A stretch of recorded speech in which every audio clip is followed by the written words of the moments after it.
आऊज़ु बिल्लाहि मिनश शैतानिर रजीम।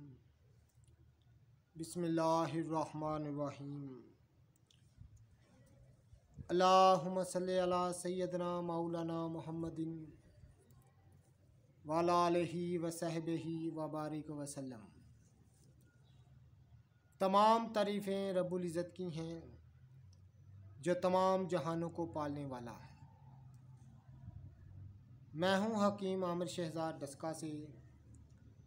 नाज़रीन किराम, आपकी खिदमत में हुक्म कदीम का माल जाती रुझान, उनकी गहरी फ़िक्र, अमराज के दफ़ा के लिए, हिफ़्ज़ान सेहत पर उनका फ़लसफ़ा और उनके माल जाती वाक़यात अक़वाल आपकी खिदमत में अर्ज़ करता हूँ। साथ में जड़ी बूटियों की सही शक्ल व सूरत इल्मुल अकाकीर सही आपकी खिदमत में मैं अर्ज़ करता हूँ। तो आपसे गुजारिश है कि जितने भी मेरे दोस्त अहबाब चैनल पर नए हैं वो चैनल को सब्सक्राइब ज़रूर किया करें। नाज़रीन किराम, आज मैं बात करूँगा हकीम अजमल ख़ान दहेलवी के एक इलाज पर। साथ में इस बात से भी पर्दा उठाऊँगा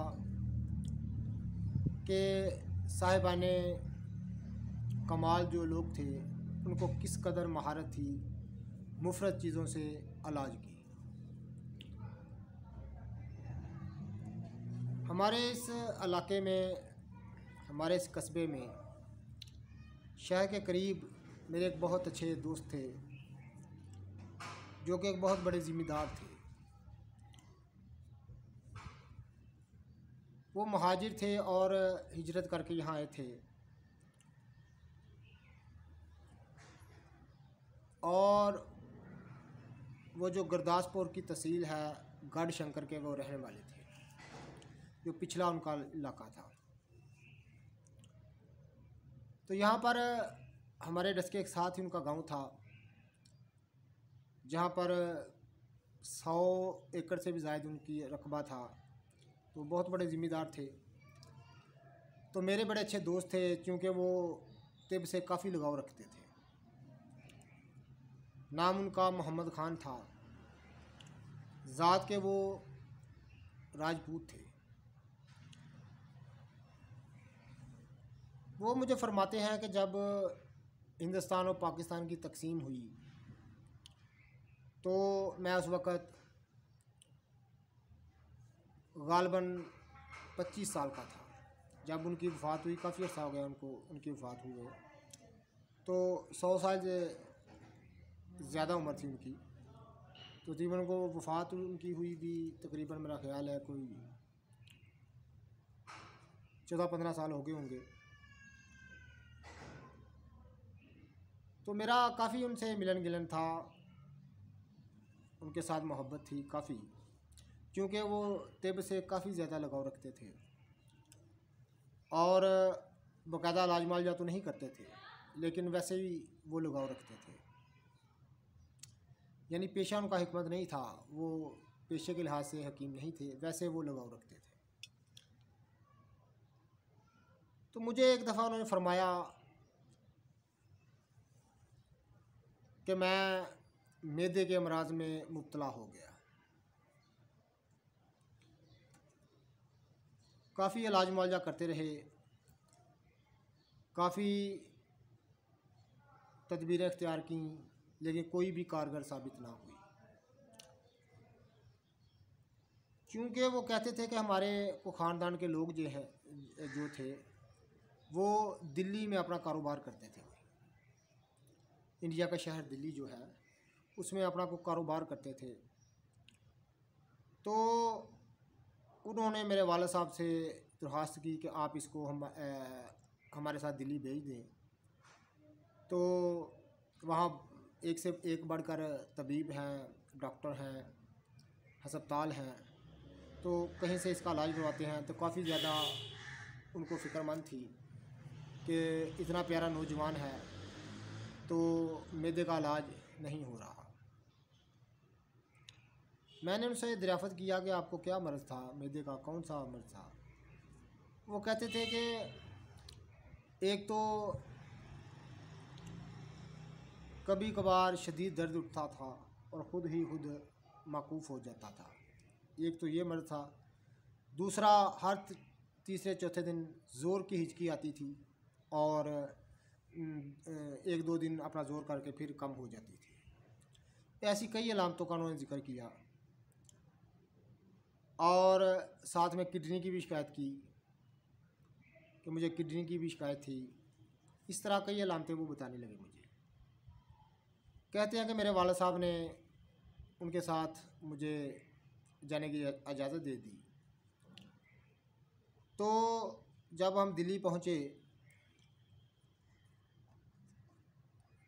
ट्रेन के सफ़र से हम जब दिल्ली पहुँचे तो जहाँ वो कारोबार करते थे अपना, वहाँ एक दो दिन तक हम वहाँ रुके।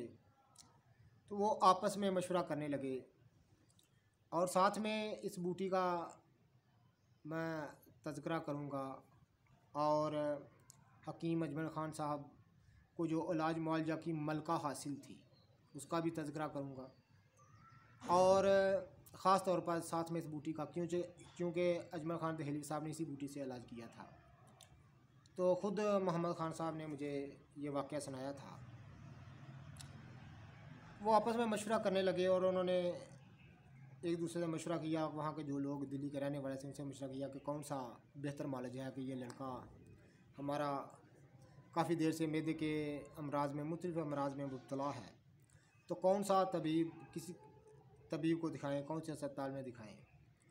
तो वहाँ के एक समझदार बंदे ने बताया कि आप किसी को ना दिखाएं, आप इस लड़के को हकीम अजमल ख़ान दहलवी रहमतुल्लाह ताला अलैह के मताब में ले जाएं, उनके शफाखाना में ले जाएं। हिंदुस्तानी दवाखाना गालबन वो नाम बताते थे, जो आज भी है वहाँ पर। तो वो कहते हैं कि मुझे ले गए। तो हकीम अजमल ख़ान साहब चूँकि एक दरिया दिल इंसान थे और उनका नाम जो है वो नामवर अतबा में शुमार होता है और मसीहा मुल्क का उनको लक़ब मिला था अवाम की तरफ से। हाज़कुल मुल्क का जो ख़िताब मिला था अंग्रेज़ों की तरफ से वो उन्होंने वापस कर दिया और जो मसीहा मुल्क यानी पूरे मुल्क पर एहसान करने वाला, इसका माना ये होता है। तो उसका लक़ब, उनको लक़ब था उनका मसीहा मुल्क, पूरे मुल्क पर एहसान करने वाला। उनकी सीरत और उनके इलाज मुआलजा की ज़िंदगी के ऊपर बहुत सारी किताबें भी लिखी जा चुकी हैं। वो अपने ज़माने के एक नादर रोज़गार और बाकमाल शख्स थे। उनकी शख्सियत बड़ी पुरकशिश थी। उनका पूरा नाम हकीम हाफ़िज़ मोहम्मद अजमल ख़ान दहलवी है और उनका तल्लक शरीफ़ी ख़ानदान से है, जो कि उनका ख़ानदान का मुतारफ़ हुआ था मुगलिया के दौर में। तो पेशे के लिहाज से वो ख़ानदानी हकीम थे, लेकिन हर लिहाज से उन्होंने बेशुमार किताबें भी लिखी और बड़े अपने ज़माने के बहुत बड़े नवाज़ थे वो। और तिबिया कॉलेज दिल्ली की उन्होंने बुनियाद रखी और बहुत सारे जो ख़ास तौर पर आयुर्वेदों को जो जब अंग्रेज़ों ने मिटाने की कोशिश की तो उन्होंने खुलकर मैदान में आए और आयुर्वेदों का दिफा किया, यानी हिंदुस्तानी तिब का दिफा किया उन्होंने खुलकर और बेशुमार उन्होंने दलाइल दिए और अंग्रेज़ों को मुंह की खानी पड़ी। एलोपैथिक के इलाज के मुकाबले में अंग्रेज़ों को मुंह की खानी पड़ी। तो वो अपने ज़माने के बहुत बड़े बाकमाल थे। उनकी शख्सियत बड़ी पुरकशिश थी। उनको ख़ास मलका जो इलाज मुआलजा में हासिल थी, मैं उसका तज़किरा करूँगा और इस बूटी पर का भी तज़किरा करूँगा। तो नाज़रीन किराम, वो कहते हैं कि हमें मोहम्मद ख़ान साहब ने मुझे ये बताया कि जब वो दिल्ली दवाखाने में हम पहुँचे, हिंदुस्तानी दवाखाने में, तो अजमल ख़ान दहलवी साहब ज़्यादातर मरीज़ों को पहले टाइम चेक किया करते थे। तो कई उनके दूसरे अमूर थे जिनमें वो मसरूफ़ रहते थे, लेकिन ज़्यादातर वो मरीज़ों को पहले वक्त जो सुबह का वक्त है देखते थे। तो उसके बाद उनके जो शागिर्द हैं वो दवाखाने का इहतमाम संभालते थे। ये उन्होंने मुझे बताया था। तो किताबों में भी ऐसा ही लिखा है। तो कहते हैं कि जब हम गए तो हकीम साहब उधर मौजूद नहीं थे, तो शागिर्दों ने बाकायदा हमें दाखिल कर लिया। जिस तरह आजकल अंग्रेज़ी अस्पतालों में मरीज़ को दाखिल कर लिया जाता है, इसी तरह वो करते थे। तो मरीज़ों के लिए मुसाफिर खाने बने हुए थे जहाँ वो रहते थे। उन्होंने बाकायदा दाखिल कर लिया और कहा कि कोई थोड़ी सी अद्वियात भी का इस्तेमाल करना शुरू कर दिया। तो जब सुबह हुई तो हकीम अजमल खान साहब अपने शफाखाना में जलवा फरोज़ हुए। तो वो चूँकि एक बड़े ज़हीन किस्म के इंसान थे और इलाज मुआलजा की उन्हें ख़ास मलका हासिल थी। बहुत सारे मरकब नुस्खे उनसे मंसूब हैं। बहुत सारी चीज़ें छोटी, जैसे छोटी चंदन है, इसका मुतारफ़ सबसे पहले हकीम अजमल खान दहलवी साहब ने हाई ब्लड प्रेशर पर और जुनून मालूकुलिया पर इसका इस्तेमाल शुरू कराया था। आप इस बात से अंदाज़ा लगा सकते हैं कि वो कितने पाए के तबीब थे। तो जब वो कहते हैं कि हकीम अजमल साहब जलवा अफरोज़ हुए, तो शागिर्दों ने मरीज़ों की लिस्ट उनको दी कि ये मरीज़ हैं, ये अद्वियात चल रही हैं। तो मेरा भी उन्होंने ज़िक्र किया। तो हकीम अजमल खान साहब मेरे पास आए। तो चूँकि ख़ास एक कमरा होता था मरीज़ों का, तो वहाँ आए तो उन्होंने बगौर मुझे देखा और मेरी नब्ज़ को देखा। नब्ज़ को देख कर फरमाने लगे, अपने शागिर्दों से कहने लगे कि इस तंदुरुस्त इंसान को यहाँ क्यों रखा है आप। नाज़रीन ज़रा गौर फरमाइएगा, ये बड़ा ही तवज्जो तलब बात है कि एक अपने ज़माने का हाज़कुल मुल्क यानी पूरे ज़माने का उस्ताद और मुल्क का उस्ताद और मसीहुल मुल्क यानी पूरे मुल्क पर आसान करने वाला माहिर तबीब नब्ज़ पढ़ के कह रहा है कि ये तंदुरुस्त लड़के को आपने क्यों दाखिल यहाँ किया है, क्यों रखा है यहाँ। तो वो शागिर्द बताने लगे ये तो बड़ी दूर से आया है इलाज करवाने के लिए। तो वो मुस्कुरा दिए और फरमाने लगे कि इसको कुछ भी नहीं है, तो बस थोड़ा सा इसको परहेज़ की ज़रूरत है, थोड़ी सी, तो इंशाल्लाह ताला ये बिल्कुल ठीक हो जाएगा। इसकी तमाम दुआएं बंद की जाएं, यानी किसी किस्म की दुआ इसको ना दी जाए। ये उन्होंने हदायत की अपने शागिर्दों को। ये मोहम्मद ख़ान साहब जो हमारे इलाके के कस्बे के बहुत बड़े ज़िम्मेदार थे, उन्होंने मुझे ख़ुद ये वाक़या सुनाया। मैं रैशगाह में मौजूद था जब ये वाक़या उन्होंने मुझे सुनाया। तो अजमल खान दहलवी साहब ने कहा कि आप तमाम अद्वियात इसकी बंद कर दें, कोई किसी किस्म की दुआ नहीं देनी। तो कहने लगे, वो मोहम्मद ख़ान साहब कहने लगे कि मेरे साथ जो मेरे अज़ीज़ वकार थे वो भी परेशान हुए कि हम तो इतनी दूर से लेके आए हैं और इतने देर से ये बीमार है, तो आप हकीम साहब कह रहे हैं कि इसको कुछ भी नहीं। तो हकीम साहब ने मरीज़ों का दौरा किया और वापस चले गए अपने दफ्तर में। तो वहाँ दवाखाने के दफ्तर में बैठकर तो फिर वो जो उनके रिश्तेदार थे उधर गए हकीम साहब के पास के बताएं फिर क्या करें। उन्होंने कहा कि सिर्फ इसकी मिर्च, सुरख मिर्च जो है वो बिल्कुल बंद की जाए। किसी ग़ज़ा में भी इसको आपने सुरख मिर्च नहीं देनी, किसी खाने में, किसी सालन में, किसी भी तरह से इसके लिए सुरख मिर्च बिल्कुल बंद है। तो साथ में उन्होंने कहा कि सिर्फ इसको आपने करना क्या है कि ये फ्रेंच मुश्क है। मैं इस बूटी के मतलब भी आपको बताता हूँ।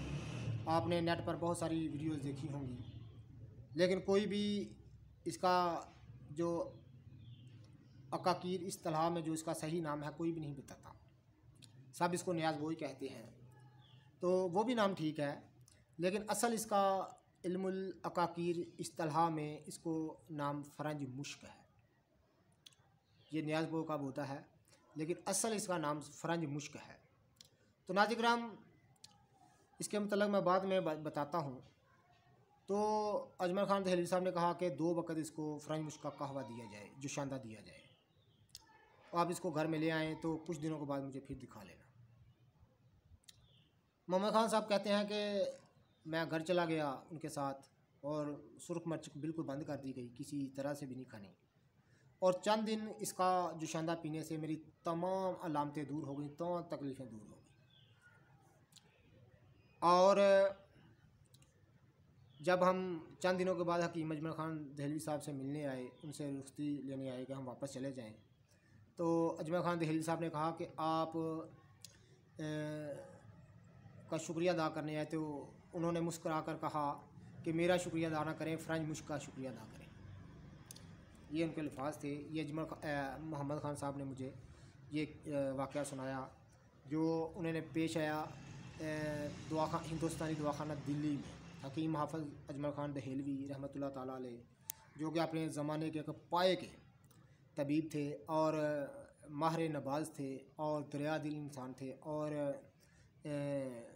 उनको इलाज मुआलजा पर जो उनको अबूर हासिल था, जो उनको मलका हासिल थी, वो किसी भी दूसरे उस ज़माने में किसी भी दूसरे शख्स को नसीब ना हो सकी। तो उन्हें हिंदुस्तान का जालिनूस भी कहा जाता है, बहुत सारे उनको नाम दिए जाते हैं। तो उन्होंने कहा कि इस फ़रंज मुश्क का आप शुक्रिया अदा करें कि इससे आपका जो अलामतें थी चंद वो दूर हो गई, लेकिन आपको कोई बीमारी ऐसी नहीं थी कि जिसकी वजह से मैं बाकायदा कोई इलाज करता, कोई आपको नुस्खा तजवीज़ करता। किस्सा मुख्तसर वो कहते हैं कि मैं इस्तेजाब होकर वापस आ गया। तो नाज़िराम, अब हम बात करते हैं फ़रंज मुश्क पर। तो आपकी खिदमत में अर्ज़ कर दूं कि फ़रंज मुश्क, इसको नियाज़बो कहते हैं, कहीं इसको जन्नत का पौधा कहते हैं, बहुत कुछ कहते हैं। दरअसल बात यह है, ये आप देख रहे हैं ये नियाज़बो है। तो नाज़िराम, असल बात यह है कि जितनी भी ये पुदीने की फैमिली का पौधा है, आप इसका पत्ता देख रहे हैं, पुदीने के पत्तर से काफ़ी मिलता जुलता होता है। नाज़िराम, जितनी भी तुलसी की अक़साम है या पुदीने की अक़साम है, जितनी भी ये तुलसी और पुदीने की अक़साम जो हैं, ये एक ही फैमिली से बिलोंग करती हैं, एक ही फैमिली से इनका तल्लुक़ है। तो मैंने आपको बताई भी थी जो है मुश्क तरामशी, जिसको पुदीना को ही कहते हैं। और पुदीने की बहुत सारी अक़साम मैंने आपको दिखाई भी हैं, जंगली पुदीना, नहरी पुदीना, बागी पुदीना, ये फ़रंज मुश्क, और बहुत सारी तुलसी की अक़साम हैं। तुलसी स्याह जैसे तुख़्म रेहान के पौधे जो हैं, ये तमाम एक फ़ैमिली से तल्लुक़ रखती हैं।